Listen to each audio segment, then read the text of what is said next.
Semalam, Menteri Kesihatan Khairy Jamaluddin memaklumkan Kementerian Kesihatan tidak lagi menggunakan formula konvensional yang menilai imuniti kelompok berdasarkan capaian sekurang-kurangnya vaksinasi 80% penduduk dewasa dalam usaha membendung COVID-19. Sebaliknya, kata beliau, fokus diberikan kepada memvaksinasi sebanyak mungkin populasi penduduk kerana penularan varian Delta menyebabkan sasaran imuniti kelompok perlu melebihi tahap yang disasarkan sebelum ini iaitu 80%. Bagi memahami bagaimana liputan vaksinasi seluas mungkin adalah penting ketika ini. Kita nak bersama pakar kesihatan awam Profesor Datuk Dr. Syed Mohamed Al-Junid. Syed Junid, selamat tengah hari Prof. Selamat tengah hari. Prof, pertama sekali, bagaimana kita nak memahami perkara ini dengan lebih lanjut? Adakah ini bermakna selepas sudah kita capai 90% vaksinasi populasi dewasa, peratus ini tidak lagi menjadi indikasi utama? Ya, kalau kita lihat sejak daripada beberapa bulan yang lepas ini, kita sering membincangkan tentang apa yang disebut sebagai imuniti kelompok ini. Tapi sebenarnya dalam kes COVID-19 ini, kita harus berhati-hati kerana untuk mencapai imuniti kelompok ini, ada beberapa perkara yang perlu kita tahu. Pertama sekali, nilai R0 itu merupakan satu indikator yang baik. Kalau R0-nya tinggi, maka sukar untuk kita mencapai. Yang keduanya, bagi masyarakat yang tidak mendapatkan vaksin, misalnya kita mencapai coverage 80%, 20% lagi tidak mencapai, tidak diberikan liputan. Untuk mencapai imuniti kelompok, yang 20% ini harus tersebar dengan secara sekata di dalam populasi. Tetapi kalau sekiranya mereka berada dalam satu kelompok, misalnya ada kumpulan satu perkampungan ataupun daerah ataupun kawasan perumahan yang mana ramai anggotanya tidak mengambil vaksin disebabkan oleh faktor-faktor tertentu, jangkitan akan berlaku di dalam kelompok ini dan tidak akan berlaku imuniti kelompok. Imuniti kelompok ini apabila mereka yang tidak mendapatkan jangkitan ini dilindungi oleh liputan vaksin yang tinggi yang diperolehi oleh masyarakat seterusnya. Jadi memang ini merupakan satu langkah yang benar, yang betul, kerana kita harus meningkatkan lagi, memberikan perhatian untuk meningkatkan liputan dengan lebih tinggi. Dan kalau kita lihat misalnya penyakit berjangkit yang lain seperti campak ataupun measles dan juga pertasis misalnya atau batuk kokol dan juga difteria, kita memerlukan liputan sehingga hampir 95% untuk mencapai imuniti kelompok. Jadi saya rasa perkara yang sama akan terpaksa kita hadapi apabila kita berhadapan dengan COVID-19 ini. Jadi memang merupakan satu langkah yang sesuai untuk kita memberikan tumpuan supaya kita meningkatkan lagi bilangan ataupun coverage liputan daripada vaksin ini ke arah coverage yang lebih tinggi bagi memastikan bahawa semua ahli masyarakat dapat dilindungi pada satu masa akan datang. Ya, Prof, melihat kepada fasa endemik, bagaimana kita nak melihat sasaran baru pada fasa itu nanti dari segi sasaran vaksinasi itu?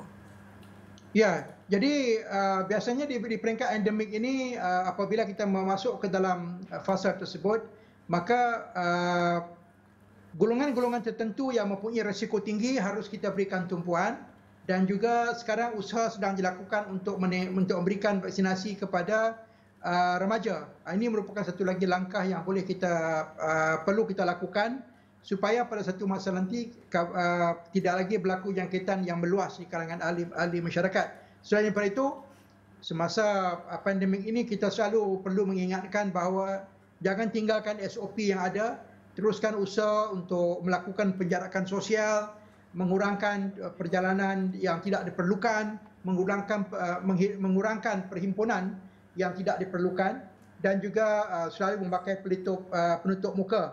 Dan ini merupakan satu langkah yang perlu kita sustain supaya memastikan kita tidak kembali kepada fasa pandemik lagi pada masa hadapan.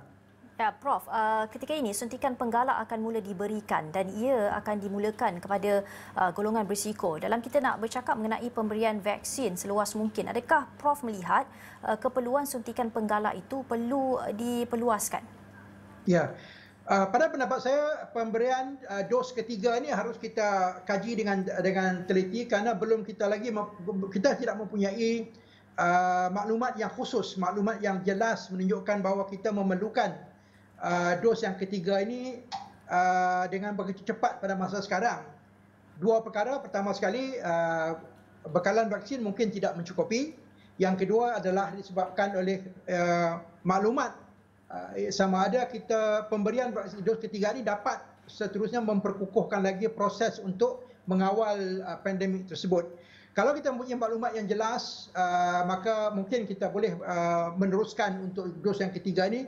Pada masa sekarang pun, kalau ada negara-negara yang memberikan dos yang ketiga, mereka tertumpu cuma kepada kumpulan yang mempunyai risiko tinggi. Itu pun maklumatnya tidak begitu kuat untuk menyokong aktiviti tersebut.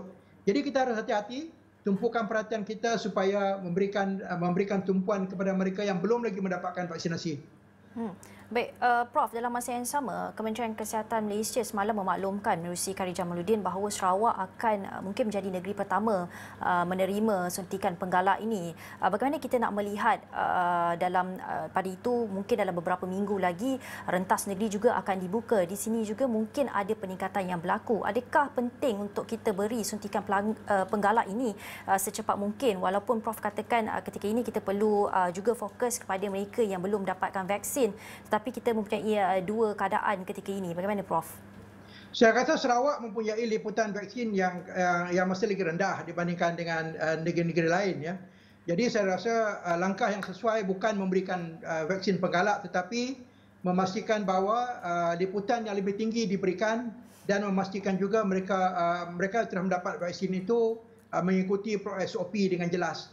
Saya rasa langkah untuk memberikan vaksin ataupun penggalak kepada penduduk negeri Sarawak ini harus kita lihat dengan begitu kritikal. Mungkin tidak diperlukan lagi pada waktu sekarang, belum lagi. Baik, terima kasih Pakar Kesihatan Awam Profesor Dr. Syed Mohamed Al-Junaid, Syed Junaid atas ulasan dan cadangan berkenaan.